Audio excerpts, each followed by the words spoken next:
प्यारे बच्चों, आप सभी कैसे हैं? आशा करता हूं कि आप सभी स्वस्थ, तंदुरुस्त और निरोग होंगे। आज मैं राकेश कोष्टी एक बार पुनः आप सभी का कोष्टी बायोलॉजी विंग्स चैनल में हार्दिक स्वागत करता हूं। आज का टॉपिक है गैमेटोजेनेसिस। तो सबसे जो ह्यूमन रिप्रोडक्शन है उस चैप्टर के अंतर्गत हम पढ़ने जा रहे हैं गैमेटोजेनेसिस अर्थात युग्मक जनन, यानी युग्मकों का निर्माण किस प्रकार होता है। तो सबसे पहले हम ये देखते हैं कि जो मानव है यानी ह्यूमन है वो एक लिंगी प्राणी है। अर्थात एक लिंगी का तात्पर्य क्या हुआ, जिसमें मेल और फीमेल अलग अलग होते हैं। जो मेल है, ह्यूमन जो मेल है, उसका रिप्रोडक्टिव ऑर्गन टेस्टिस, यानी जो टेस्टिस है, वृषण है, वह पुरुषों का मुख्य जननांग है। तो इस टेस्टिस के अंदर स्पर्मेटोजेनेसिस क्रिया के दौरान मेल गैमेट्स अर्थात स्पर्म फॉर्मेट होते हैं जो हैप्लाइड होते हैं। इसी तरह से जो फीमेल है उसका रिप्रोडक्टिव ऑर्गन यानी जननांग अंडाशय यानी ओवरी है। इस ओवरी में फीमेल गैमेट्स यानी ओवम्स फॉर्मेट होते हैं जो oogenesis क्रिया के दौरान होते हैं। तो जो ओवम रहता है वो भी हैप्लाइड होता है।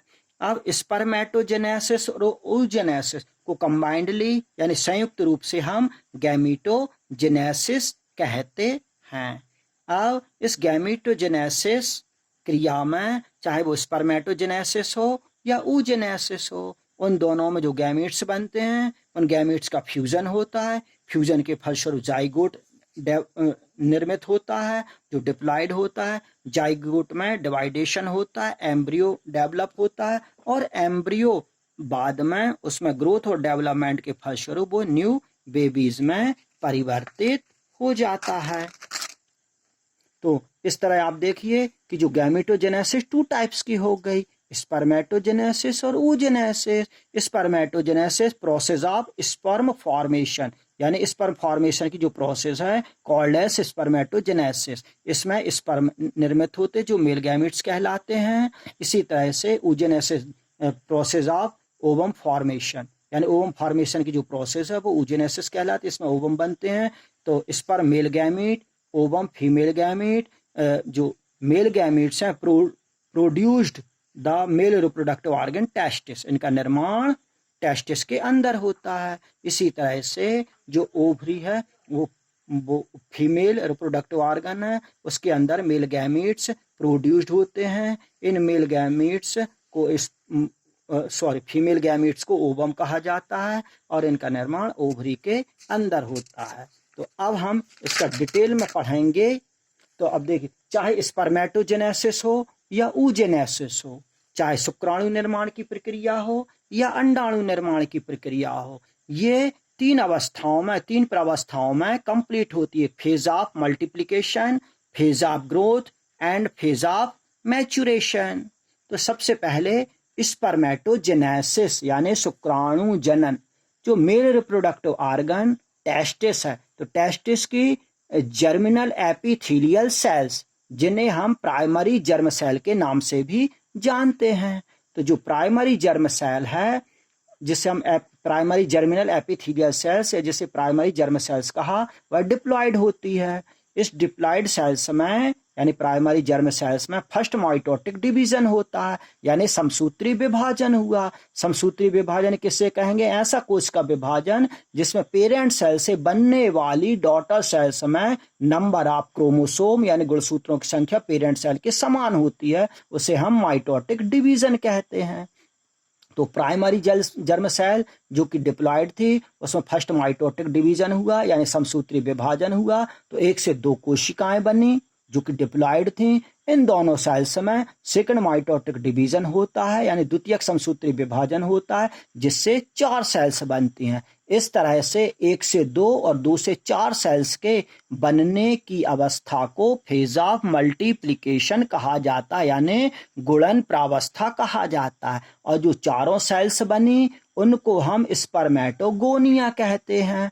अब इन 4 स्पर्मेटोगोनिया में से कोई भी 3 एनी थर्ड सेल्स और डीनेचर्ड यानी कोई भी 3 सेल्स नष्ट हो जाती हैं और उनके जो पोषक पदार्थ है, न्यूट्रिएंट सब्सटेंस हैं, वो शेष बची जो 1 सेल्स रहती है यानी 4 सेल्स रहती है, 4th सेल्स, वह उन न्यूट्रिएंट सब्सटेंस को ग्रहण करती है और ग्रहण करके आकार आकृति में बढ़ती है। इस अवस्था को हम फेज ऑफ ग्रोथ कहते हैं यानी वृद्धि प्रावस्था कहते हैं। और जो आकार आकृति में बढ़ी हुई जो कोशिका रहती है उसे हम प्राइमरी स्पर्मेटोसाइट कहते हैं। अब ये सेल्स पोषक पदार्थ ग्रहण करने के कारण आकार आकृति में बढ़ जाती है। आफ्टर समटाइम्स, कुछ समय पश्चात ये मैच्योर्ड हो जाती है।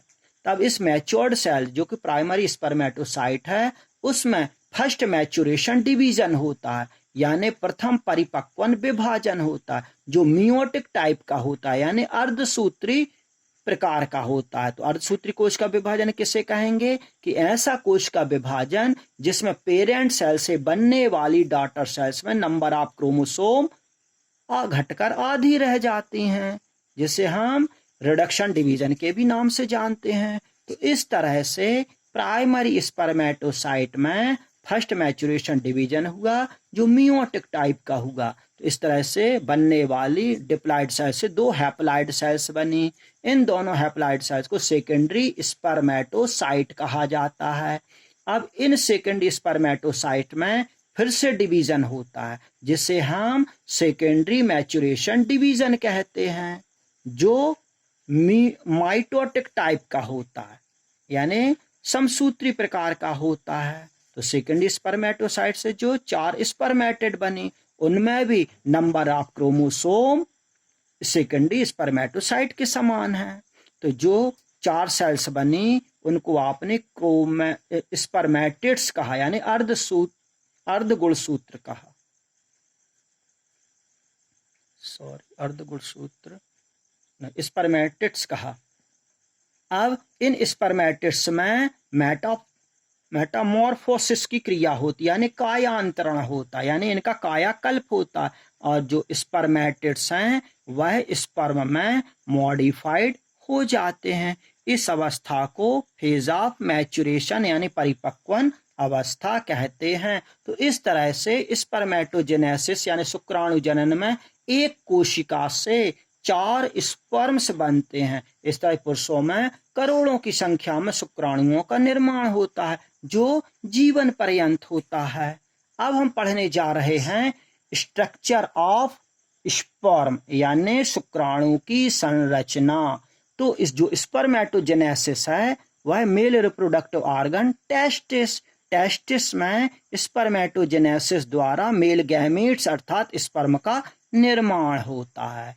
तो शुक्राणु की संरचना को अध्ययन की दृष्टि से 3 भागों में बांटा गया है। सबसे पहले हेड, नेक एंड टेल। तो जो स्पर्म हैं वो प्रायः स्मॉल साइज के होते हैं, एक्टिव होते हैं, मूवेबल होते हैं, मोटाइल होते हैं यानी जो स्पर्म आकार आकृति में छोटे, सक्रिय और गतिशील होते हैं और चल होते हैं। इनका निर्माण करोड़ों की संख्या में होता है, टेस्टिस के अंदर होता है। एक प्राइमरी सेल से 4 स्पर्म फॉर्मेट होते हैं। इस तरह मेल में करोड़ों की संख्या में स्पर्म यानी मेल गैमेट्स का निर्माण होता है जो प्यूबर्टी यानी यौवन आरंभ के समय से लेकर जीवन पर्यंत तक बनते रहते हैं। अब यूं देखें कि इसकी संरचना, तो मैच्योर्ड स्पर्म बहुत ही सूक्ष्म स्मॉल साइज का, इसकी जो बॉडी है, लंबाई है, वह लगभग 5 म्यू होती है और ये सक्रिय होते हैं, मोटाइल होते हैं और मूवेबल होते हैं। अब स्पर्म की बॉडी को डिवाइडेड इनटू 3 पार्ट्स। हेड, जो हेड है उसका anterior part of the sperm जो तैरने में अनुकूल रहने के लिए शंकु आकार हो जाता है यानी कौन के समान होता है। हेड के एंटीरियर एंड पर एक्रोसोम संरचना पाई जाती है जो गोल्डी बॉडी से निर्मित होती है। इसका कार्य है स्पर्म को अंडाणु भेदन में सहायता करना। इसमें न्यूक्लियस बिग साइज का होता है। इसका साइटोप्लाज्म न्यूक्लियस को चारों ओर से घेरे रहता है।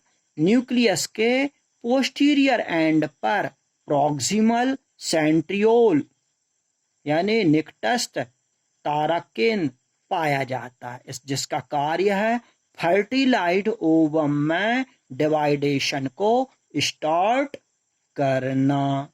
ये आप देखिए कि ये स्पर्म का डायग्राम है, इसमें ये हेड वाला रीजन है, ये उसका एक्रोस पॉइंटेड वाला जो भाग रहता है वो एक्रोसोम, इसका निर्माण गोल्जी बॉडी द्वारा हुआ। इसमें जो न्यूक्लियस है वह सेंटर में पाया जाता है और साइज में बड़ा रहता है, जिससे इसमें कोशिका द्रव की मात्रा कम पाई जाती है। ये सेंट्रियोल वाला भाग, ये उस हेड स्पर्म का नेक वाला यानी जिसे मिडिल पीस कहा जाता है। इसमें डिस्टल सेंट्रियोल्स है और स्पाइरली माइटोकॉन्ड्रिया है। ये टेल वाला भाग है। टेल वाला भाग एक फिलामेंटस है। इसमें बीचों बीच एक एक्सियल फिलामेंट होता है जो चारों ओर से प्रोटोप्लाज्मिक मेम्ब्रेन द्वारा घिरा रहता है, और इसका अंतिम भाग जो है प्रोटोप्लाज्मिक मेम्ब्रेन से लेस रहता है, जिसे आप एंड पीस कहते हैं। अब हम इनका डिटेल अध्ययन करते हैं। तो अभी हमने हेड के बारे में पढ़ा, अब ये मिडिल पीस यानी नेक ऑफ स्पर्म कहा जाता है, जिसे हेड और टेल के बीच का मध्य भाग टेल कहलाता है। इसमें डिस्टल सेंट्रियोल फ्लैजिलम के बेसल बॉडी का कार्य करता है और एक्सियल फिलामेंट के चारों ओर माइटोकॉन्ड्रियल एक शीथ पाई जाती है। साथ ही स्पर्म के प्रचलन में ऊर्जा फ्लैजिलम को ये माइटोकॉन्ड्रिया देते रहते हैं। अब टेल वाला भाग स्पर्म का पतला, लंबा और पिछला भाग होता है। इसका कार्य है स्पर्म के प्रचलन में यानी लोकोमोशन में हेल्प्स करना। एक्सियल फिलामेंट के चारों ओर प्रोटोप्लाज्मिक मेम्ब्रेन पाई जाती है।